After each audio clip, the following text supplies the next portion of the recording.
Merci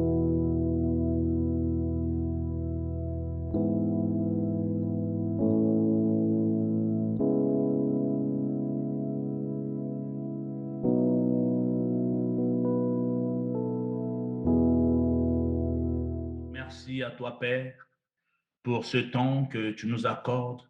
Nous bénissons ta parole, nous bénissons ce temps. Parle-nous encore, dispose nos cœurs. Que Dieu de gloire, tu puisses nous inspirer. Merci parce que cette parole va transformer encore une personne, va transformer ma vie, va transformer celle de mon frère, de ma sœur. Bénis quiconque écoutera et que ta grâce soit sur sa vie. Dans le nom de Jésus-Christ de Nazareth. Nous allons prendre nos Bibles dans le livre de 1 Timothée, le chapitre 6, le verset 12. 1 Timothée, chapitre 6, le verset 12. Je lis la parole de Dieu. Combat le bon combat de la foi. Saisis la vie éternelle à laquelle tu as été appelé et pour laquelle tu y as fait une belle confession en présence d'un grand nombre de témoins. Que Dieu bénisse sa parole.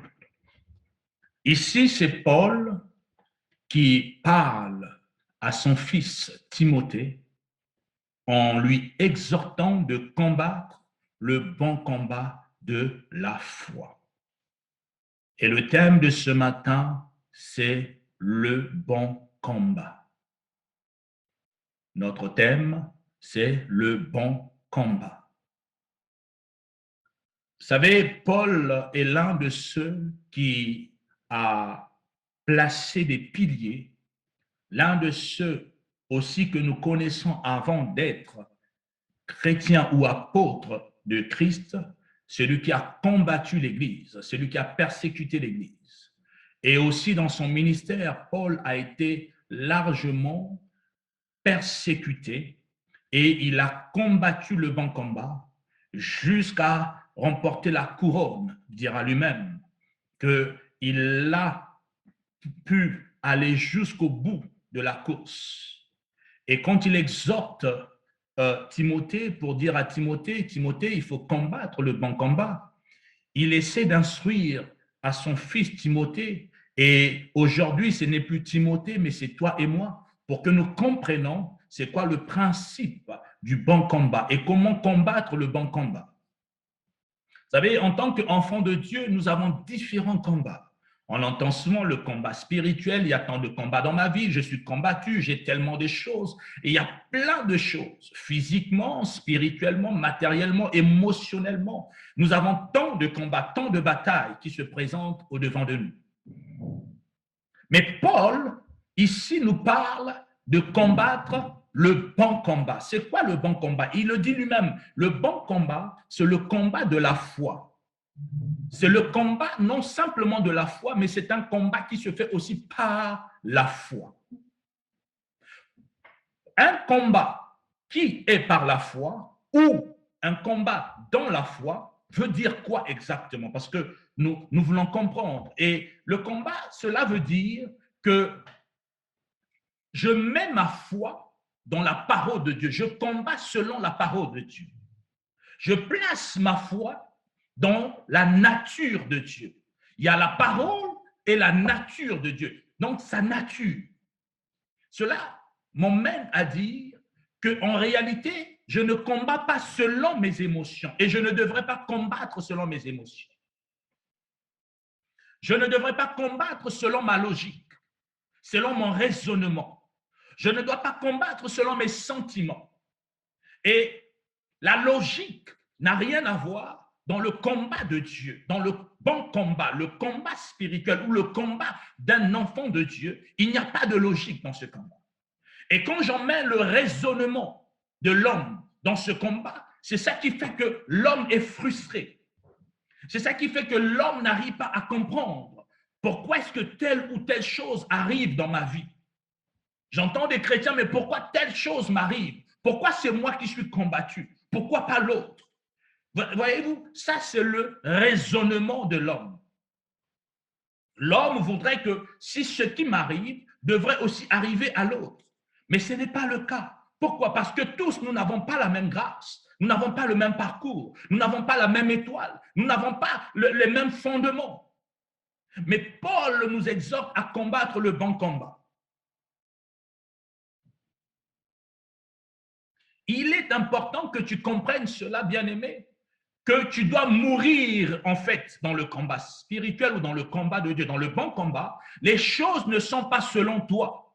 Les choses sont selon la parole de Dieu, selon les principes de Dieu. Il faudrait qu'en tant qu'enfants de Dieu, nous écartons les sentiments, les émotions que notre chair nous emmène à vouloir comprendre tout ce qui nous arrive ou à contrôler ce qui nous arrive. Les choses ne seront pas toujours comme toi et moi nous le voulons. Les choses ne seront pas toujours comme toi et moi nous raisonnons. Les choses ne seront pas toujours comme toi et moi avons la logique. Non, j'ai prié comme si, alors par conséquent, la chose devait être comme ça. Non, frères et sœurs. Non, j'ai marché dans la crainte, par conséquent, ça devait être comme si. Pas forcément. Et quand nous rentrons dans la nature de Dieu, nous comprenons la souveraineté de Dieu. Et si nous comprenons la souveraineté de Dieu et le fait de dépendre de cette souveraineté, les choses ne seront pas selon ma volonté, mais les choses seront selon la volonté de Dieu. Le combat de la foi, c'est que je ne promène pas mon regard sur autre chose, mais c'est sur Christ. Donc, tout est centré sur Jésus. Et pour combattre le bon combat, il faut comprendre une chose, qu'on peut, ou je dirais plutôt, on ne peut pas remporter des victoires dans ce combat si on ne réalise pas premièrement que par moi-même, les choses seront impossibles. C'est-à-dire si je ne réalise pas que je ne remporterai aucune victoire, si je place ma foi sur ma sainteté ou sur ma capacité à moi, ou parce que j'ai ou parce que je suis. Non. La victoire d'un enfant de Dieu dans le combat est d'abord placée dans le fait que je suis en Christ. Pas parce que je suis moi, mais c'est parce que je suis en Christ. Et cela m'emmène à poser la première base, que avant de pouvoir combattre dans le bon combat, la première clé qu'il faudrait retenir, c'est notre dépendance en Dieu. Dans le bon combat, il n'y a pas la notion de l'indépendance, c'est-à-dire faire les choses par soi-même. Non, au contraire, le bon combat, le combat de la foi, on le combat parce que nous dépendons de Dieu. C'est la première clé. Et Paul le dira lui-même si bien dans Philippiens 4 au verset 13. Paul va dire, je puis tout par celui qui me fortifie. Donc la première clé, c'est de croire que par moi-même, je n'y arriverai jamais. Je serai incapable de remporter une victoire. Mais si je me confie en l'Éternel et je place ma foi en Dieu, alors là, je suis certain de pouvoir combattre le bon combat. C'est une erreur fondamentale que nous faisons de croire que par nous-mêmes, parce que j'ai des dons de l'esprit, parce que je parle mieux, parce que je prie plus que l'autre, parce que je suis meilleur que l'autre, ou parce que ceci, cela. Le bon combat réside à placer sa foi ou sa confiance en Dieu. C'est la première chose que toi et moi, nous devons retenir. Et deuxièmement, dans le bon combat, pour pouvoir combattre ce bon combat, et c'est la clé de la sainteté. Donc, la deuxième clé, après que j'ai compris ma dépendance à Dieu, je dois maintenant avoir ce qu'on appelle une vie de sainteté. Nous allons voir, je vais le lire dans le livre de Genèse, chapitre 35. Ici, c'est notre patriarche Jacob. Genèse 35, on va lire les 4 premiers versets. Permettez-moi d'ouvrir ma Bible. La Bible dit ceci. Dieu dit à Jacob, lève-toi, monte à Bethel et demeure-y. Là, tu dresseras un autel au Dieu qui t'apparut lorsque tu fouillais Ésaü ton frère. Jacob dit à sa maison et à tous ceux qui étaient avec lui, ôtez les dieux étrangers qui sont au milieu de vous. Purifiez-vous et changez de vêtements. Nous nous lèverons et nous monterons à Bethel. Là, je dresserai un autel au Dieu qui m'a exaucé dans le jour de ma détresse et qui a été avec moi pendant le voyage que j'ai fait. Ils donnèrent à Jacob tous les dieux étrangers qui étaient entre leurs mains et les anneaux qui étaient à leurs oreilles. Jacob les enfouit sous le térébinthe qui est près de Séchem.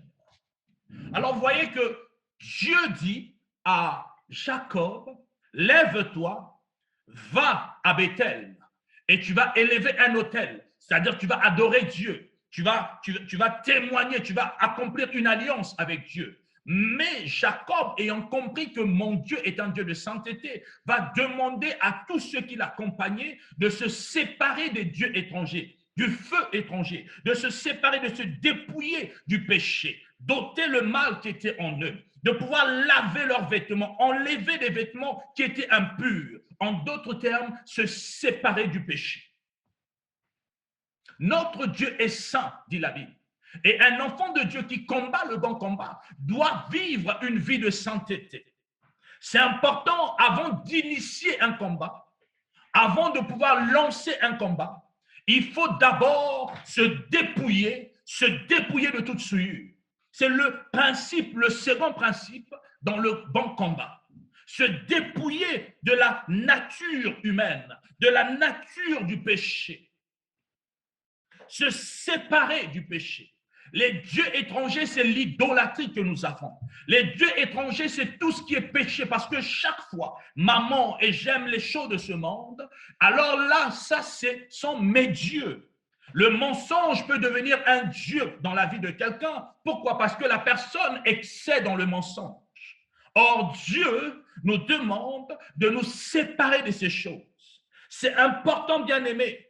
La sanctification est la deuxième clé de pouvoir combattre le bon combat. Une vie de crainte, une vie de pureté nous prédispose à des victoires certaines parce que nous nous séparons du péché. Nous nous séparons du péché. Notre Dieu est un Dieu saint et qui ne peut résider dans un lieu impur. Oui, quelqu'un me dira, l'homme pêche. Oui, il n'y a aucun homme pur. Mais nous, en tant qu'enfants de Dieu, nous savons que le Saint-Esprit en nous, chaque fois que nous faisons quelque chose qui est mal, et d'ailleurs, nous disons que le péché dans la vie d'un enfant de Dieu doit être un accident et non une vie continuelle. Si je mène continuellement cette vie, alors là, il y a quelque chose, ça ne va pas dans la vie d'un enfant de Dieu. Chaque fois que tu pêches, cela doit être un accident et non pas une vie de tous les jours. Alors nous devons chercher continuellement la sanctification. Nous devons chercher continuellement la crainte de Dieu. Et si par nous-mêmes nous n'y arrivons pas, mais un enfant de Dieu a l'aide. L'aide, c'est le Saint-Esprit qui est capable de te donner la force de résister au mal, de te dépouiller. Bien aimé, nous devons nous dépouiller de cette mauvaise nature, la nature du péché. Et si le péché est en nous, nous sommes garantis. Et il y a une garantie certaine, nous n'allons pas combattre le bon combat. Au contraire, nous serons frustrés et ce sont les échecs qui seront dans nos vies. La deuxième clé. La troisième clé, bien aimée, que nous pouvons pour le bon combat, c'est la clé de consultation. Donc, le fait de consulter le Seigneur. Je connais ma dépendance en Dieu, je vis une vie de sainteté, mais avant d'initier un combat, il faut que j'apprenne toujours à consulter Dieu. Je vais lire dans le livre de 1 Chronique, chapitre 14, le verset 10. La Bible dit, David consulta Dieu en disant, « Monterai-je contre les Philistins et les livreras-tu entre mes mains ?» Et l'Éternel lui dit, monte et je les livrerai entre tes mains. David est devenu roi. Les Philistins vont entendre que David est maintenant établi sur Israël. Alors, ils vont se lever et ils vont aller pour combattre David, en d'autres termes, le peuple d'Israël. Alors, ils arrivent dans les montagnes et ils vont encercler, on dira, Israël, où ils se mettront en position de combat. Et David, ayant entendu ou étant informé de l'attaque imminente des Philistins, il ne s'est pas précipité. N'oublions pas que David était un guerrier. David était un chef de l'armée. C'est quelqu'un qui exerçait dans le combat. Et il avait une armée d'élite. Mais David ne s'est pas précipité d'aller initier le combat. David n'a pas engagé le combat. David est allé d'abord consulter l'Éternel. L'erreur que nous faisons, nous, enfants de Dieu, c'est que nous manquons de consulter notre Dieu. Avant chaque combat, chaque situation qui nous arrive, avant d'initier quoi que ce soit, nous devons poser la question à Dieu. Nous devons consulter Dieu. David est allé poser, Seigneur, est-ce que tu permettras que je monte? Est-ce que je devrais monter? Est-ce que je dois y aller? Est-ce que je dois le faire? Est-ce que, Seigneur, penses-tu que cette chose est bonne? Est-ce que je dois le faire? Et le fait de consulter Dieu, Dieu répond. Et nous voyons que Dieu va dire à David, vas-y, va, je te les livrerai, je les donnerai entre tes mains. Et David va se lever et aller combattre les Philistins. La Bible nous dit, il a battu les Philistins et il avait la victoire. Donc, dans le bon combat, la notion de consulter Dieu est importante et je dirais très fondamentale. Elle est fondamentale. C'est l'une des clés qui est très, très importante. Le fait de consulter Dieu. Un enfant de Dieu doit apprendre à consulter l'Éternel. Et vraiment, bien aimé, nous devons apprendre à consulter l'Éternel. David l'a fait. Chaque combat dans la vie d'un enfant de Dieu, chaque situation dans la vie d'un enfant de Dieu nécessite de consulter l'Éternel. Car c'est Dieu qui combattra pour nous et nous garderons le silence, dit la Bible. Dieu combattra pour nous et nous garderons le silence. C'est le principe de la parole de Dieu.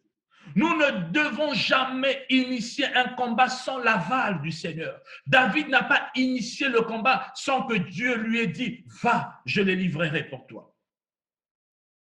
C'est pour cela que nous échouons beaucoup. Je veux aller travailler quelque part, je ne consulte pas l'Éternel, j'y vais et les conséquences sont là. Je veux me marier, je ne consulte pas l'Éternel, j'y vais et les conséquences sont là. Je veux voyager, je ne consulte pas l'Éternel et j'y vais, les conséquences sont là. Je veux avoir des amis, je ne consulte pas l'Éternel et je m'associe à eux. Alors, je me lance dans un business, je ne consulte pas l'Éternel, je m'associe avec des gens et alors derrière, ce sont des échecs. Il y a des gens qui viennent dans ma maison pour dormir, habiter, je ne consulte pas l'Éternel et demain matin, ce sont des conséquences, des problèmes et des divisions et des soucis majeurs qui arrivent dans nos vies parce que nous manquons le fait de consulter l'Éternel. Apprenons à consulter Dieu bien-aimé. Apprenons à consulter Dieu. Nous voulons combattre le bon combat. Chaque situation qui se dressera au-devant de toi, consulte l'Éternel. Ne pense pas que la chose t'est acquise d'entrée de jeu parce que tu es un enfant de Dieu. David était serviteur de l'Éternel. Il pouvait se dire, comme je suis serviteur de l'Éternel, j'y vais et j'engage, Dieu sera avec moi. Non, il a consulté d'abord l'Éternel. Ne prends pas pour acquis le fait que tu es un enfant de Dieu et tout ce que tu feras, tout est permis. Frère, non, non, non, non, ne prends pas pour acquis cela. C'est une erreur que nous faisons tous. Je peux vous assurer qu'en préparant ce message, et j'étais en train de réaliser combien de fois j'ai manqué de consulter l'Éternel. Et j'ai dit à Dieu, pardonne-moi, apprends-moi vraiment à te consulter. Certaines choses n'ont pas été des dégâts, non pas parce que j'ai été meilleur ou j'ai fait le bon choix. Ce n'était que la grâce de Dieu.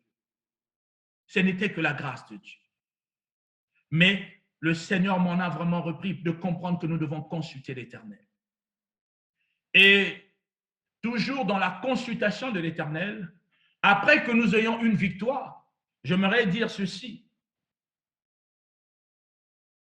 il est important, deuxièmement, de ne pas croire parce que hier j'avais consulté Dieu et que la même situation qui se présentera, je vais appliquer la même recette. C'est-à-dire, je peux maintenant y aller.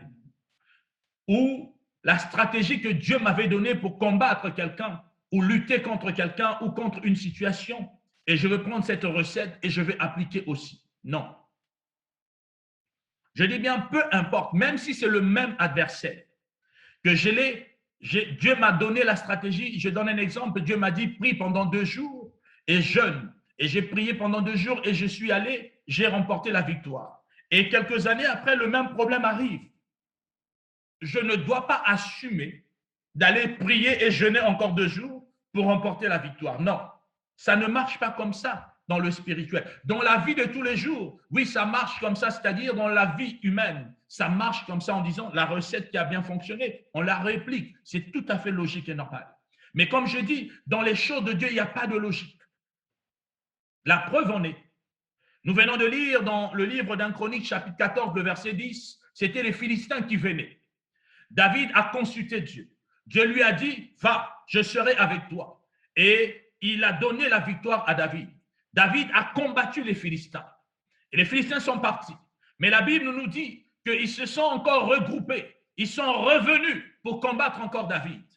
David pouvait dire, mais comme Dieu m'avait déjà donné la victoire, je vais aller et je vais combattre encore les Philistins. Ce n'est pas ce que David a fait. Et la preuve en est quand nous lisons au verset 13 jusqu'au verset 15, je vais le lire, la Bible dit ceci. Les Philistins se répandirent de nouveau dans la vallée. David consulta encore Dieu.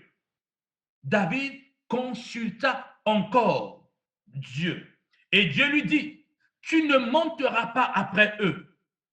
Or, la première fois, Dieu avait dit à David, monte après eux. Mais vous voyez, la deuxième fois, les mêmes Philistins qui reviennent, David va encore consulter Dieu et Dieu lui dira, cette fois-ci, tu ne monteras pas après eux, mais détourne-toi d'eux et tu arriveras sur eux vis-à-vis des mûriers. Quand tu entendras un bruit de pas dans les cimes des mûriers, alors tu sortiras pour combattre, car c'est Dieu qui marche devant toi pour battre l'armée des Philistins. Donc, vous voyez que la stratégie a changé. C'est le même adversaire. Mais la stratégie, cette fois-ci, a changé. Et Dieu donnera d'autres signes à David en disant, tu vas te lever comme ci, mais ne commence pas aussi longtemps que tu n'entendras pas tel bruit. Quand tu entendras ce bruit, cela voudrait dire que l'Éternel marche au-devant de toi, alors tu peux y aller. Vous comprenez que dans le combat spirituel, nous avons toujours besoin de consulter, quel que soit le combat, chaque fois l'Éternel. N'assumons jamais que parce que j'avais fait telle chose et cette recette marchera toujours. Dieu peut te le dire, refais la même chose. En fait, on a toujours besoin de l'aval de Dieu. Tu veux remporter des victoires, apprends à consulter l'Éternel. Apprenons à consulter l'Éternel. Et c'est pour cela que je comprends David qui pouvait écrire le psaume 121 et les 2 premiers versets. Je le comprends mieux maintenant. Et quand il dit, je lève mes yeux vers les montagnes, d'où me viendra le secours? Le secours ne me vient que de l'Éternel qui a fait les cieux et la terre. En fait, David ne promenait pas son regard sur son armée. David ne promenait pas son regard sur l'armure qu'il avait, mais c'était en son Dieu.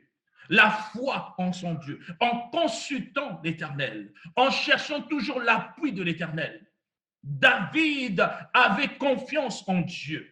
Et chaque fois que David allait au combat, et je me souviens encore d'une autre histoire, David est allé combattre, et derrière lui, il avait laissé les femmes et les enfants. Et on est venu, on a pris les femmes et les enfants en otage. Ils sont partis avec, ils ont détruit tout le village. Et quand David revient avec les guerriers, il se trouve que tout le village était vide. Les femmes et les enfants ont été pris en captivité, au point même que certains officiers se sont mis à murmurer contre David parce que leurs enfants, leurs épouses étaient partis.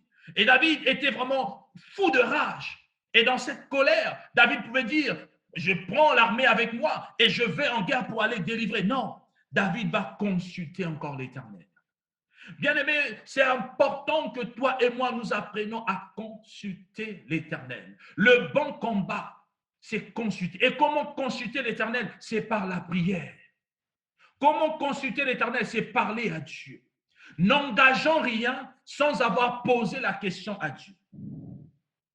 N'engage pas. Ne fais pas une démarche quelconque sans que tu n'aies consulté l'Éternel ou présenté la chose à Dieu ou cherché l'aval de Dieu, l'avis de Dieu, la pensée de Dieu. Ne va pas quelque part, ne voyage pas, n'y va pas tant que Dieu ne t'a pas dit va. Ne fais pas une chose tant que Dieu ne t'a pas dit. N'engage aucun combat. Toute chose que tu sais qu'il y a une adversité, n'engage rien. Pose la question à Dieu. Demande à Dieu. Posons d'abord la bonne question à l'Éternel. C'est le message, et c'est sur ça que j'aimerais que tu retiennes. Le bon combat, c'est de consulter l'Éternel. Parce que si ma vie n'est pas en conformité avec Dieu, alors Dieu va parfois se taire. Et aussi longtemps que je comprenais dans la présence de Dieu, Dieu nous dira, ôtez tes choses. Souvenez-vous, Josué avec le peuple d'Israël va aller combattre le peuple d'Aï. Et ils vont perdre. Et Josué n'a pas compris que le peuple d'Aï était un peuple minuscule. Comment se fait-il qu'avec une telle armée, on est parti non, on a perdu. Josué s'est dit, il y a quelque chose qui ne va pas. Et il va aller consulter l'Éternel. C'est là que l'Éternel va lui dire, au milieu de vous, il y a quelque chose, il y a un interdit. Quelqu'un a fait quelque chose qui était voué à l'interdit. Et c'est là que Josué va comprendre que la perte que nous avons eue n'est pas parce que Dieu n'était pas avec nous, mais c'est parce qu'au milieu de nous, il y avait quelque chose, un feu étranger. Il y avait une chose qui n'était pas juste au milieu de nous. Et Dieu va dire à Josué ce qu'il faudrait faire. Et nous connaissons l'histoire. Achan va maintenant être livré parce que c'est lui qui avait volé les choses dévouées par interdit. Et quand Achan va mourir et cette chose sera brûlée avec, alors ils repartiront au combat. Et la Bible nous dit que Josué a remporté la victoire. Mon bien-aimé, mon frère, ma soeur, si tu es père des combats, s'il y a des choses qui arrivent, des échecs dans ta vie, où tu constates qu'il y a des choses qui ne marchent pas, consulte l'Éternel, n'engage rien, mais va parler à ton Dieu. Le secret de consulter. Et je vais finir par ce quatrième point. La quatrième clé dans le bon combat, c'est d'éviter de croire que l'on doit toujours combattre et ne jamais battre en retraite ou en fuite devant un combat. Je reprends. La quatrième clé pour combattre le bon combat, c'est de croire que l'on doit toujours combattre. C'est-à-dire que tout ce qui arrive, il faut que je combatte. Dès qu'il y a quelqu'un, le sorcier se lève là-bas, je dois combattre. Il y a telle situation, je dois combattre. Ça, c'est une erreur de croire que je dois toujours combattre. Et ne jamais, donc j'ajoute, je ne m'arrête pas là, je dis bien toujours combattre, et ne jamais battre en retraite ou prendre la fuite. Quelqu'un me dira, mais comment un enfant de Dieu doit prendre la fuite? Nous devons nous battre. Et avant de prendre cette décision, il y a deux clés fondamentales. Les deux clés fondamentales, on a besoin de la sagesse et du discernement. La sagesse et le discernement vont nous permettre de savoir si je dois me battre ou je dois fuir, ou je dois juste me retirer. Je vais donner des exemples dans la Bible. Dans le livre de Matthieu, chapitre 2, au verset 13, et les mages sont venus, ils ont visité l'enfant Jésus, ils sont partis, et il fallait qu'ils rendent compte à Hérode, mais ils n'ont pas rendu compte à Hérode, ils sont partis. La Bible nous dit que un ange du Seigneur va apparaître à Joseph et dira à Joseph, Joseph, prends le petit enfant et sa mère. La Bible dit bien, fuis en Égypte. Prends le petit enfant avec sa mère, fuis en Égypte et reste-y. Reste-y. Fuis et reste-y jusqu'à ce que je te parle. Car Hérode cherchera le petit enfant pour le faire périr. Dieu est Dieu. Dieu ne pouvait-il pas frapper Hérode à l'instant? Joseph n'allait pas se lever par la prière et commencer maintenant à combattre, que Hérode meure, que Hérode le jugement, Dieu tu es tout puissant, que ta main s'abatte sur Hérode et que Hérode puisse mourir. Le fait que Dieu lui-même dit, prends le petit enfant, fuis, il y a des combats. Pourquoi? Cela ne veut pas dire qu'il ne faut pas combattre. En fait, il y a certains combats, ce n'est pas encore le moment de combattre. Ce n'est pas le temps, parce qu'il faudrait se former, il faudrait avoir un caractère, il faut avoir de la sémence en soi, il faut beaucoup de choses, certaines maturités. Il y a des combats où tu n'as pas besoin, ce n'est pas encore le temps. Ce n'est pas le moment. Joseph fuit. Malheureusement, je dis bien, malheureusement, nous croyons qu'on doit combattre tout le temps. Vous savez, quand je dis il y a des combats qu'il faut fuir, et la Bible le dit, la Bible donne dans les évangiles, plutôt dans les épîtres, la Bible dit fuyez l'impudicité, fuyez l'idolâtrie, fuyez. La Bible dit fuyez. La Bible ne dit pas va combattre l'idolâtrie. La Bible ne dit pas va combattre l'impudicité. Non, fuis. La Bible dit fuis, fuis. Ce n'est pas une histoire, non, je veux résister, tu tomberas par là. Non, moi j'ai le Saint-Esprit, je ne peux pas, tu tomberas par là. Mais la Bible nous dit fuis, fuis. Il y a des combats, il faut fuir. Tu n'as pas besoin de combattre. Prends tes distances, va, reste quelque part, éloigne-toi, laisse ce combat, concentre-toi sur autre chose. Mais il y a des combats où la Bible dit combat, résiste. Je prends l'exemple de 1 Pierre chapitre 5 au verset 9. La Bible nous dit très bien, de dire quoi? De résister avec une foi ferme. Donc, vous voyez qu'il y a des combats où je dois me lever et je dois me battre. Mais je dois le faire quand la sagesse et le discernement, le fait de consulter Dieu, Dieu me dit, là, ce n'est pas encore le bon combat. Prends la distance. Vas-y, éloigne-toi. Éloigne-toi. Mais malheureusement, je dis bien malheureusement, nous pensons parfois avoir la force de résister alors que nous devons fuir.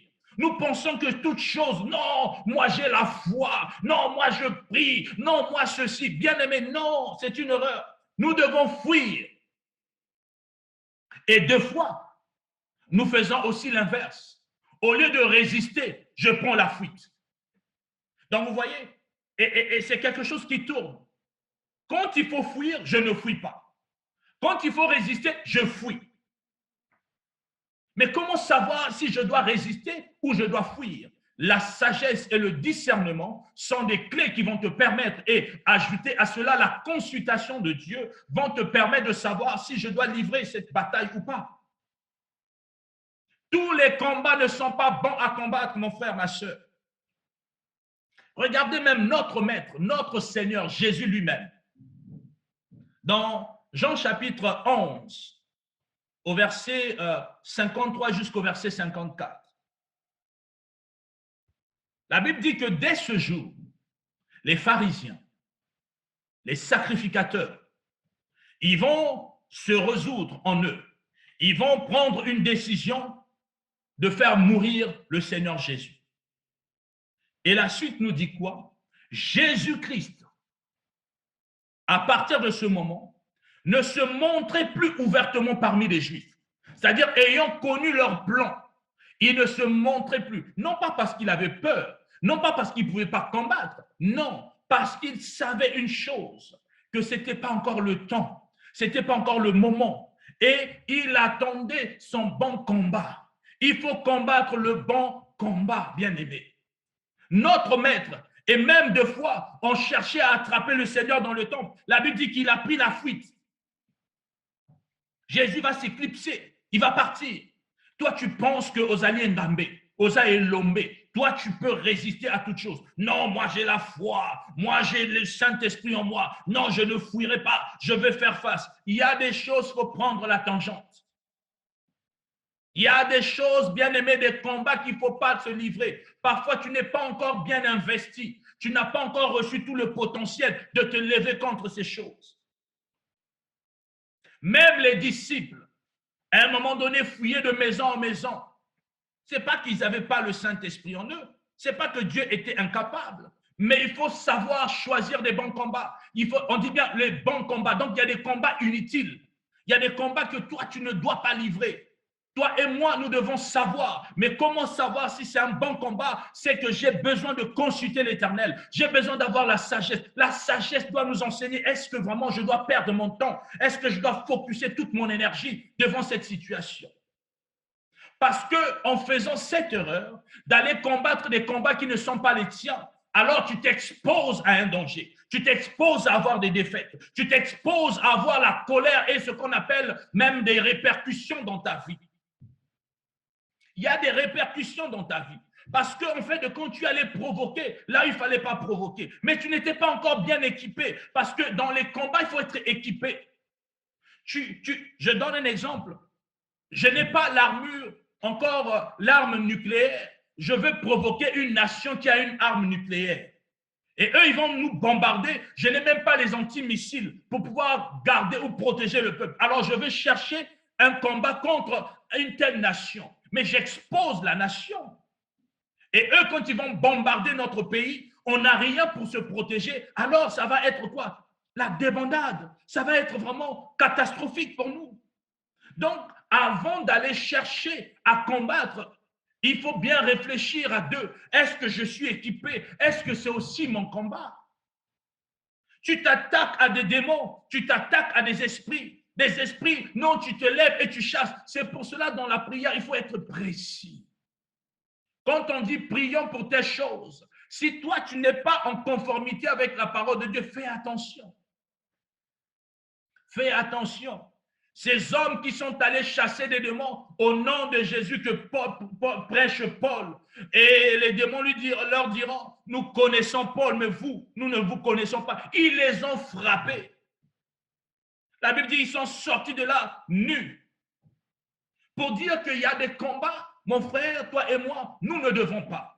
Mais il y a des combats, il faut que tu te lèves et que tu te bats. Combat le bon, mais ce combat se fait dans la foi et par la foi. Ce combat se fait dans la sainteté et par la crainte de Dieu. Ce combat se fait parce que je consulte l'Éternel. Ce combat se fait parce que j'ai la sagesse et le discernement. Et ce sont des clés fondamentales pour combattre le bon combat. Un enfant de Dieu doit combattre le bon combat. Ne perds pas ton temps dans des choses futiles, dans les choses qui ne serviront à rien dans ta vie. Ce matin, j'ose croire que toi et moi, nous allons combattre le bon combat. Nous n'allons pas maintenant mettre toute notre énergie sur des choses inutiles. N'engage pas des provocations. Il y a des choses, même on t'a injurié, accepte, continue ta route. Non, moi je dois répondre. Vous savez, même ceux qui sont au volant, je me souviens, il y a des collègues au boulot qui m'ont expliqué un scénario et ils venaient de la France et ils vont aller, donc ils travaillaient ici au Canada et ils vont aller en vacances aux États-Unis. Alors, comme vous savez, aux États-Unis, des grosses voitures, des grandes routes, et ils étaient en train de conduire et il y en a un qui faisait des zigzags et lui, il n'était pas content, il s'est mis à klaxonner. Et quand il s'est mis à klaxonner l'autre, ils arrivent au feu. Et soudain, je vous dis, qu'est-ce qui s'est passé? C'est que la vitre de l'autre voiture a baissé. Et là, il voit une arme qui est pointée sur lui. Il a brûlé le feu rouge. Donc, vous voyez qu'il s'est dit non, est-ce que là, je veux commencer à parler? Mais l'autre va lui donner, et aux États-Unis, comme vous le savez, légitime défense. Non, parce qu'il a commencé à me stresser et je l'ai tiré.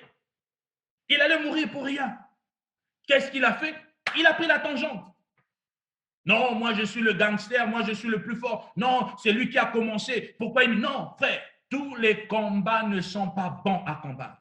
Ayons la sagesse de Dieu, ayons le discernement. Il faudrait parfois fuir certaines choses, mais il faudrait aussi combattre et résister. Mais pour cela, tu as besoin du Saint-Esprit. Si l'Esprit de Jésus n'est pas en toi, si Christ n'est pas en toi, tu ne pourras pas vaincre. Nous avons la victoire parce que c'est Christ qui combat en nous. Paul l'a dit et je le répète encore, Philippiens 4, le verset 13, déclare, je puis tout par celui qui me fortifie. Qui? Jésus.